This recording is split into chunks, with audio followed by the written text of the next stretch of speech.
He is the world's greatest detective, the Caped Crusader. And for many of us, Batman is an example of what a human can achieve through sheer will and a very large bank account. I have loved his character for as long as I can remember. From all of the Nolan movies to this Batman Lego set, and of course any Batmobile I could get my hands on. I need one, by the way. But as a physics graduate student, I see Bruce Wayne's character as a little different than I used to. I don't just see a hero anymore, I see a man who is constantly negotiating with the laws of the universe. Tonight, we're looking at where the story of Batman meets the reality of physics. The Dark Knight is one of my favorite movies of all time. And of all the years I've loved it, one of my favorite scenes has been the truck flip scene. It's absolutely one of the greatest displays of Bruce's brilliance. He isn't just using gadgets, he's using his environment as a force multiplier during a high-tension chase.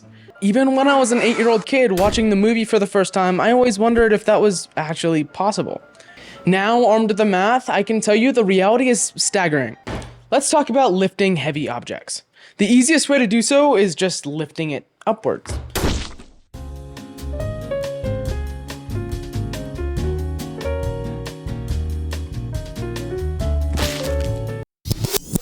But what if I asked you to lift it by pulling it sideways or horizontally? It feels almost stupid to try. Pulling it horizontally does nothing to lift the book. Well, almost nothing. If I were to have a slight angle in my pull, then yes, some portion of my force is going into lifting the book.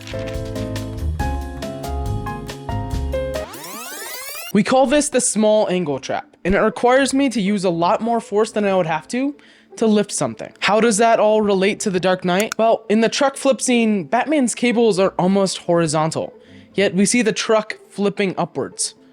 And that upward force comes at a physics tax. Well, take it like this. If this book weighed 20 tons, it's like if I tried to lift it by pulling it this way. In this case, the tension in those ropes need millions of newtons of force to even lift that truck. But at those levels, the building is gonna shear off before the truck even starts moving. All of this begs a few other questions about Bruce's grappling hook and the materials his wire would have to be made of. Okay, before we jump into the expensive and physics-defying nature of the grappling hook, we have to talk about the fall. More specifically, why falling doesn't just mean getting faster forever. I'm sorry to everyone who took high school physics, your teacher lied to you. For starters, if things accelerated constantly as they fell, a peaceful sounding rainy day would transform into a lethal bombardment of water bullets all traveling at 400 miles per hour. And of course, all of that would sound like a SWAT team raid on your house. But thankfully, it's not. And for that, we can thank terminal velocity. What is terminal velocity? Well, think of it like this.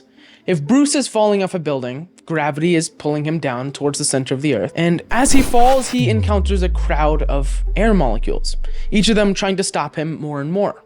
As Bruce speeds up during his fall, more crowd comes in to stop him. And eventually, the amount of crowd in his way equates to how hard gravity is pulling him downwards. So he stops speeding up. This is the point we call terminal velocity. Okay, well, here's the math. To find his actual terminal velocity, we have to use this equation above. This is the linear drag equation. Wait, don't click off yet, especially those of you who are currently hyperventilating because of the PTSD attack you got from differential equations in high school or college. Don't worry. I don't care if you can solve that equation or not. I'm not Khan Academy and I'm not gonna walk you through it. Here's the solution. What does this mean? Well, it means Bruce can travel at a maximum of about 50 meters per second, which is about 112 miles per hour. But he gets to this speed so quickly that we can say for almost any length of fall, he's traveling at 50 meters per second, which makes things pretty easy later on. Well, at that speed, and using Bruce's horrible tendency to use his grappling hook to stop his fall anytime he's falling off a building, we have some force we need to calculate. Well, the force on that wire, on Bruce's spine, and on Bruce's hands are all upwards of 70,000 newtons. Let's put aside the part where Bruce has to endure 70,000 newtons just for a minute, and let's talk about the grappling hook's rope. So this rope, this string, whatever you call it, has to survive 70,000 newtons of force. And that begs the question of what could it be made of? Still snaps like a twig. halfway there. It's gone. Almost, but not quite. I guess even Peter Parker couldn't save Bruce here. I suppose that only leaves us with one option.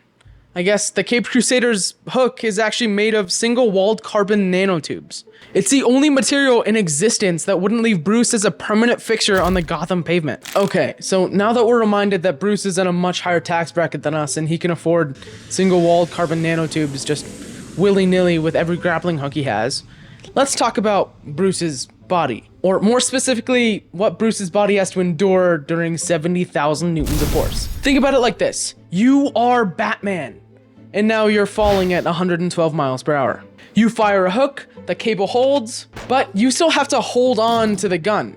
And in this fraction of a moment, you're pulling 70 Gs.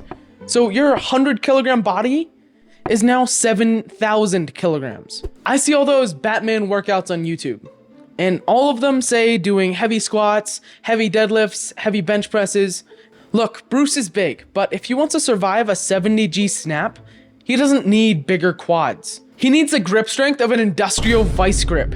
So if these workout routines don't involve hanging from a cliff using just your pinky for 3 hours straight, they are not ready for Gotham. They're just ready for the gym.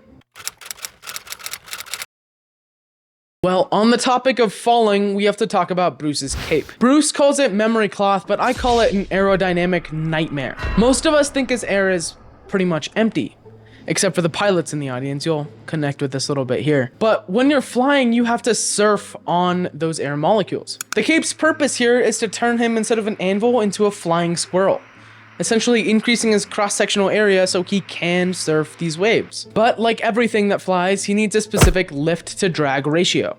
And he weighs 100 kilograms or 220 pounds, and he's got about 50 pounds worth of gear on him. That utility belt never ends. But his wingspan is dangerously small. To stay airborne, he would need to be traveling at such high speeds that would make landing feel like hitting a brick wall. He isn't flying, he's just falling with a lot of style and a lot of structural prayer. We talk about these things because we love the character. We want the Caped Crusader to be real more than anything else. And while the math suggests that gliding with a memory foam cloth is more of a controlled fall than it is actual flight, it never takes away from the legend. Batman is the story of a man who doesn't let the laws of gravity or momentum have the final word. He is Gotham's protector. He is a tactical genius, and he's a frequent negotiator with the laws of motion. But honestly, we wouldn't want him any other way.